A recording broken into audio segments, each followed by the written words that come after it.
Mau tanya lagi, misalkan di dalam perjalanan saya naik bus atau kereta, memilih sholat dan tayamum di kendaraan, gimana hukumnya? Karena kalau misalkan menunda melaksanakan sholat padahal sudah masuk waktunya, kata beliau itu tidak tenang.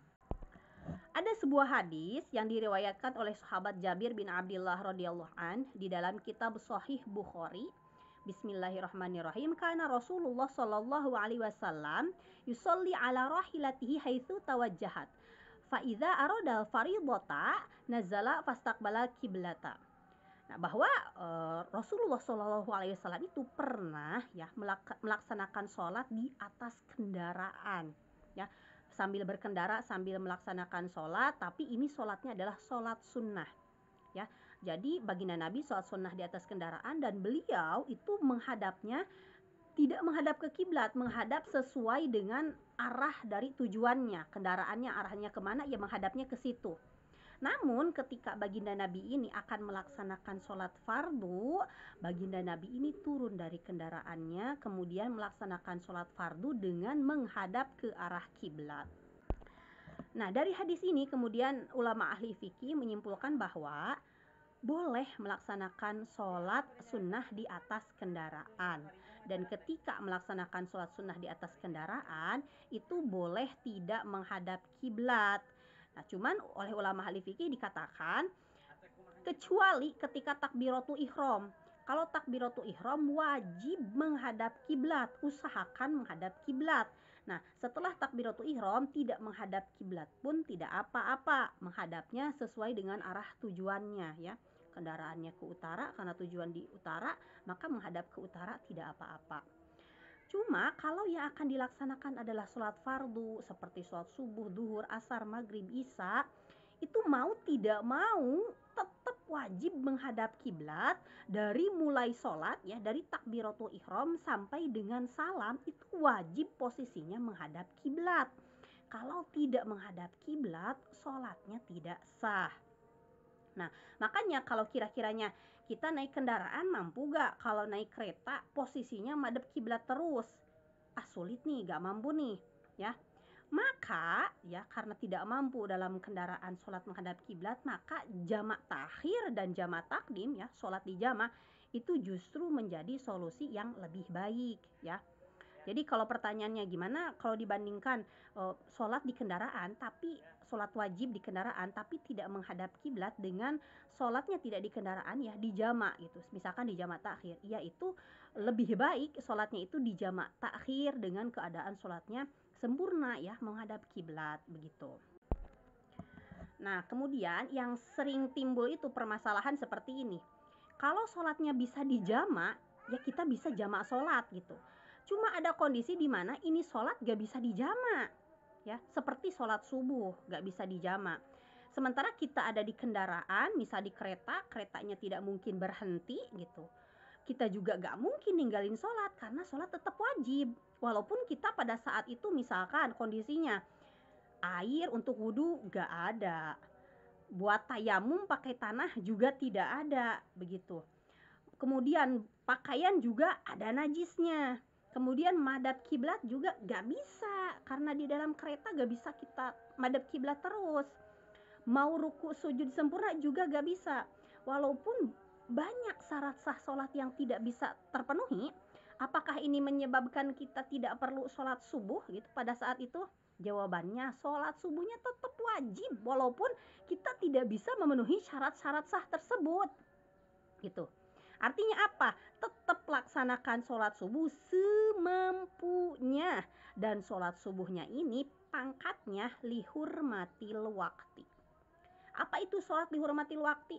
Sholat lihurmatil wakti adalah sholat yang dilaksanakan, ya, dan sholat dilaksanakan ketika tidak memenuhi syarat sah sholat atau tidak memenuhi rukun sholat gitu dengan sempurna. Nah, sholat dihormatil waktu ini fungsinya agar membuat kita terbebas dari dosa, ya. Karena kalau sengaja ninggalin sholat subuh padahal kita kan akal masih sehat gitu, ya, kita ninggalin sholat subuh itu dosa. Makanya agar waktu subuh tidak kosong dari pelaksanaan sholat subuh, maka kita tetap wajib sholat subuh semampunya. karena syarat sah sholatnya banyak yang tidak terpenuhi, rukunnya ada yang tidak terpenuhi dengan sempurna, maka sholatnya ini pangkatnya lihurmatil waktu tidak menggugurkan kewajiban. Bila mana nanti telah sampai di tempat tujuan, kita bisa wudhu, kita bisa melaksanakan sholat dengan menghadap kiblat dan melaksanakan sholat dengan sempurna, maka sholat subuhnya ini wajib i'adah atau wajib diqodo. Terus timbul pertanyaan, niat sholat lihurmatil waktu itu bagaimana? Niatnya niat biasa, niatnya kalau sholat subuh ya niatnya usolli fardhu subhi lillahi ta'ala, niatnya sama aja, pelaksanaannya ya sama aja ya.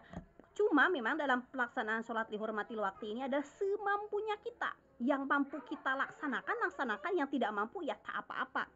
Misal kita misalkan ketika di kendaraan kita itu mampu bertayamum ya.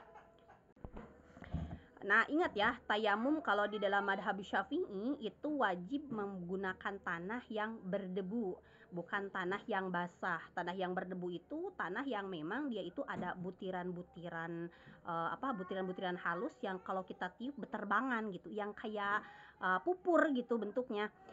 Nah kalau tidak menggunakan tanah yang berdebu ya, misalkan menggunakan jok, yang ngusap jok padahal joknya bersih gitu, atau mengusap jendela padahal jendelanya bersih, gak ada debunya, maka itu tayamumnya tidak sah kalau di dalam madhab Syafi'i. Nah makanya kalau memang mampu dari rumah persiapkan tanah, ya persiapkan tanah dari rumah ya, kita sediakan untuk keadaan darurat seperti ini, untuk kita tayamum di kendaraan. Kalau misalkan air gak ada, tayamum pakai tanah juga gak bisa, gak ada, ya udah berarti masuknya kategori faqidut tahurain. Jadi orang yang kehilangan alat bersuci yang dua, yakni air dan tanah gitu. Tetap wajib sholat gitu. Ketika salah satu tak terpenuhi ya, seperti menghilangkan hadas tetap penuhi, ya gak apa-apa. Udah berarti gak wudu dulu, gak tayamum dulu, gak apa-apa. Kalau bisa tayamum dulu ya tayamumnya penuhi. Kemudian kalau misalkan bisa tutup aurat secara sempurna, tutup secara sempurna. Gak bisa nih misalkan bajunya sobek kah, gak bisa dijahit dulu atau gimana lah itu ceritanya, ya sudah segimana aja bisanya, semampunya. Kemudian ketika pakaiannya kalau bisa gak boleh ada najisnya. Tapi kan ini bajunya cuma yang ini yang dipakai aja, gak bisa ganti baju, ada najisnya lagi, gak apa-apa pakai yang itu. Pokoknya pelaksanaannya semampunya, jadi usahakan semampunya gitu. Dan ketika walaupun kita tadi udah tayamum ya, tadi saya tayamum ya pakai tanah, tapi nih saya sholatnya tetap gak bisa madhab kiblat, maka jawabannya tetap sholatnya lihurmatil wakti ya, karena walaupun terpenuhi di dalam tayamumnya, tapi kan gak terpenuhi menghadap kiblatnya. Atau bisa menghadap kiblat gitu, ini posisinya menghadap ke kiblat terus, tapi bawa najis di pakaiannya, ini juga tidak terpenuhi salah satu syarat sah sholatnya.